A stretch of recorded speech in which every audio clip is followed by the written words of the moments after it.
não fecharmos o link da comunicação. Fechar o link da comunicação é se isolar. É procurar refúgio longe da pessoa que nós amamos. É não encontrar prazer em estar ao lado da pessoa que amamos. É tornar o isolamento preferencial do que a companhia do outro. Bom, mas se biblicamente é melhor serem dois do que um,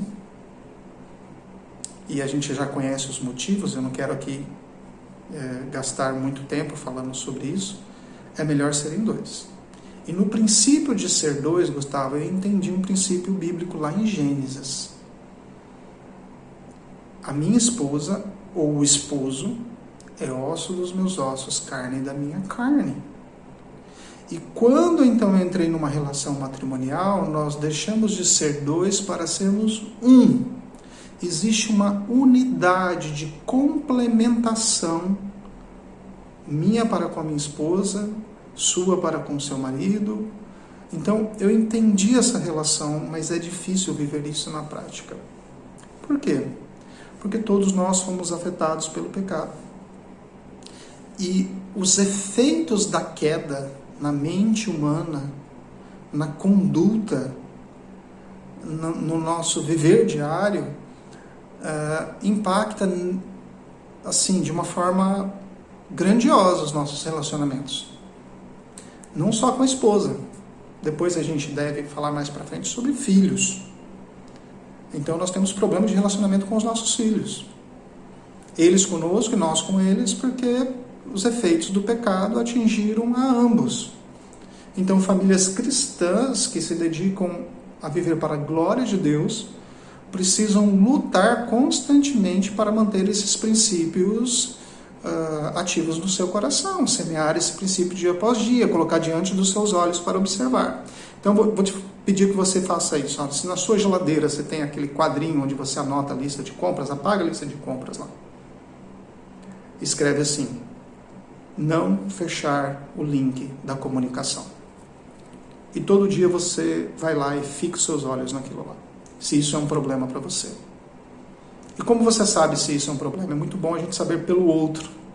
Muito bacana isso, né? Perguntar assim, olha, eu tenho um problema de fechar a comunicação, eu me isolo. E se isolando, aqui uma dica, tá? Por que nós nos isolamos? Nós nos isolamos porque desde lá da queda, voltando lá a falar da queda, o homem quando peca, ele tem duas reações básicas em um primeiro momento. A primeira é ter vergonha, é envergonhar-se. E nós falamos de vergonha no primeiro vídeo.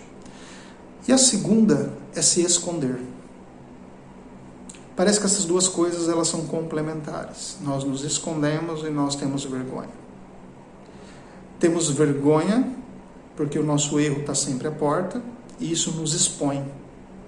Então somos colocados diante da vergonha dos nossos próprios erros. E isso bate de frente com algo que nós alimentamos numa vida em pecado, que é o orgulho. Orgulho e vergonha não cabem no mesmo pote. O meu orgulho ferido me faz entrar em isolamento. Sabe por que eu me isolo? Eu me escondo, assim como Adão se escondeu, não por causa de uma consciência absoluta da minha transgressão e de assumir o meu erro, mas eu me isolo para não reconhecê-lo. Então, isolamento na vida 2, em nenhum momento das Escrituras, isolamento na vida 2 é uma opção válida. Ela não vai solucionar, esse isolamento ele não vai solucionar os dissabores da vida, dessa comunicação defeituosa. Não é o isolamento o remédio, o antídoto, a cura para o coração ferido.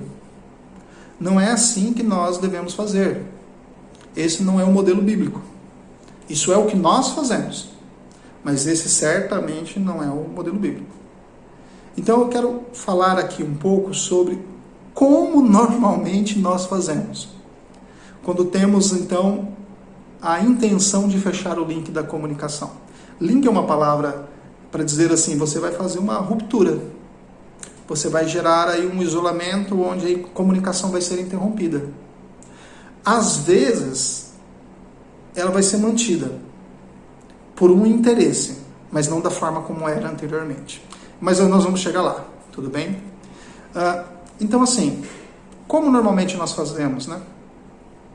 Como normalmente nós fazemos? Nós ouvimos algo que desagrada. Então, eu ouvi algo, alguém disse, alguém falou. E isso que me desagrada provoca em mim uma reação. Essa reação, por causa do meu coração, que tem a disposição pecaminosa, eu reajo de uma forma desmedida. Não é a forma necessária, não é a melhor forma, não é a forma correta, mas é a forma que eu encontro para me proteger. Para proteger o meu ego, para proteger a minha vaidade, para proteger quem eu sou, para um sentimento de autopreservação ou de defesa. Então nós fazemos isso acompanhando aí 3 grandes princípios. Em primeiro lugar, nós fazemos isso precipitadamente. Precipitadamente significa que nós não temos um cotidiano muito longânimo de entender os problemas da vida e respondê-lo de forma bíblica, mas nós nos precipitamos em falar, em julgar e em solucionar os problemas de forma em que nós estejamos protegidos deles. Isso é ruim? Muito. Precipitação nunca é bom. Precipitação parte do princípio de que você fez algo antes de que aquilo fosse necessário. É tentar fazer algo certo, que é solucionar o problema pelos caminhos errados. E nós já vimos que os caminhos importam, não é só a solução do problema que importa, mas os caminhos pelo qual iremos solucionar os problemas, eles importam. Além de me precipitar, o companheiro, a irmã gêmea da precipitação, chama-se ira. E essa ira, na resposta para cortar o link da comunicação, ela é uma reação desmedida, precipitada. É uma relação em ira que muitas vezes, não sei se é o seu caso, mas já foi o meu caso. Várias vezes eu respondi a Sara de forma agressiva. A agressão das palavras. E qual é o problema nisso? O problema da agressão nas palavras é que nós podemos ferir com as palavras colocadas da boca para fora. Tentando solucionar o problema, nós podemos criar ainda mais problemas. Nós podemos levantar coisas que não são pertinentes àquele momento e jogar tudo naquela circunstância para tentar resolver o todo diante de um problema que é muito menor do que as palavras que eu estou falando em um momento de ira. Esse momento de ira, que é expresso em palavras agressivas, normalmente comunica ao outro aquilo que ele não é. Mas que em ira eu quero expressar isso. Então não se precipite. Terceiro caminho, que é o que como normalmente nós reagimos, nós vimos aí, em primeiro lugar, com precipitação, em segundo lugar, com ira, e em terceiro lugar, com orgulho ferido. E essa reação de orgulho ferido nos expõe, abre o coração diante de toda a ferida que está lá dentro, não para expurgar, mas só para mostrar que ela realmente existe. Esse orgulho ferido, ele quer trazer à tona quem tem a razão. Briga-se por ter a razão. Briga-se por querer ter o direito de dizer no final das contas, eu não te disse? Você não acreditou em mim, mas não era o que eu falei? Isso só evidencia o orgulho. O orgulho ferido nos faz dizer assim, ele não quer ouvir, então eu não vou dizer mais nada. Olha que interessante. Nós normalmente fazemos isso. Eu te falei, você não quis ouvir, então agora eu vou me isolar. E esse isolamento passa a ser a solução que você encontrou. Eu falo, ela não me ouve, ou ele não me ouve. Então o caminho lógico, qual vai ser?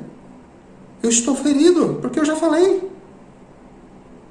Então o caminho do orgulho ferido é dizer, então de agora em diante eu não falo mais nada.